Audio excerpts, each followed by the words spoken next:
तो काकभूषुंडी जी उन मुनि के सामने आते हैं, ब्राह्मण देव से रिक्वेस्ट करते हैं कि प्रभु मुझे श्री रामचंद्र जी की भक्ति का मार्ग बताइए और बताइए कैसे मेरी आंखें उनके दर्शन कर सकती हैं। अब वो जो मुनि थे वो परखते हैं, उनको लगता है कि जो काकभूषुंडी जी हैं वो एलिजिबल हैं पूर्णतः ये जानने के कि ब्रह्म ज्ञान क्या होता है उसको प्राप्त करने के, परंतु उनकी जो प्रैक्टिस थी वो निर्गुण रूप में थी और वो सगुण रूप का खंडन किया करते थे। जय श्री राम दोस्तों, आज हम लोग श्री रामचरितमानस उत्तरकांड चौपाई नंबर 111 और 112 पे हैं। उन्होंने ज्ञान देना चालू किया और देते हुए वो निर्गुण रूप पे आए। अब जैसे ही वो करने लगे वर्णन तो काकभूषुंडी जी उनसे बड़े प्रेम से, बड़े हृदय से रिक्वेस्ट करते हैं कि हे प्रभु देखिए मैं निर्गुण रूप भी सुनना चाहता हूँ, परंतु उससे पहले एक लालसा है मन में कि कृपा करके रामचंद्र जी के दर्शन कर पाऊँ, उनके चरणों को सिर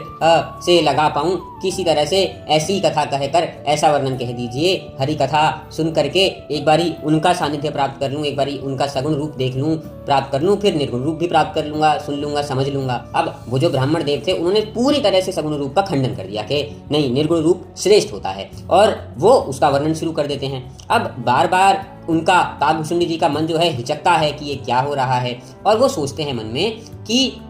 ये जो मुनि हैं इनके शरीर पे क्रोध के चिन्ह दिखाई दे रहे हैं, ये क्रोध कर रहे हैं मेरी बातों से। जो अद्वैत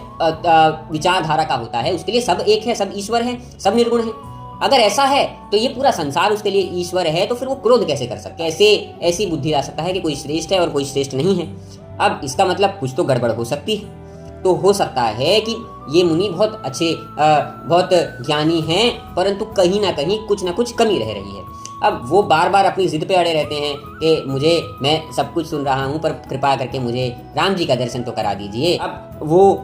बार बार ये भी कहते हैं कि जब जीवन पाया है, जब मनुष्य शरीर पाया है और सगुण रूप से प्रभु के दर्शन ना किए, उनको पाने की कोशिश नहीं की, तो फिर ये जन्म तो बेकार ही हो जाएगा, एक बार वो करा दीजिए, फिर आते हैं इस पे। अब वो जो मुनि थे वो क्रोधित होकर के कहने लगते हैं, अरे मूर्ख, तुझे समझ नहीं आता है, मैं तुझे इतना बड़ा, इतना महत्वपूर्ण ब्रह्म ज्ञान देने जा रहा हूँ, अरे निर्गुण रूप में भगवान को प्राप्त कराने जा रहा हूँ, तू जो है अपनी छोटी बुद्धि के साथ लगा हुआ है, काक की तरह कै कै कै कै करता है, मैं तुझे अभी श्राप देता हूँ, तू अभी के अभी काक हो जा। उसके बाद भी काकभूषुंडी जी को एक सेकंड के लिए भी डर नहीं लगा, क्योंकि उनके मन में तो भक्ति ऐसी थी कि जो है प्रभु की इच्छा है, उनकी कृपा है और उनसे मिला है और उनका ज्ञान सारे दर्शन कर ही चुका था। अब उनको सब कुछ याद भी था, तो ऐसे में वो पूर्णतः राम जी को समर्पित होकर के हर्ष से इस श्राप को स्वीकार करते हुए वहां से उड़ जाते हैं। और जब वो उड़ जाते हैं तो उनको देख करके भगवान शिव माँ उमा से कहते हैं कि देवी, जो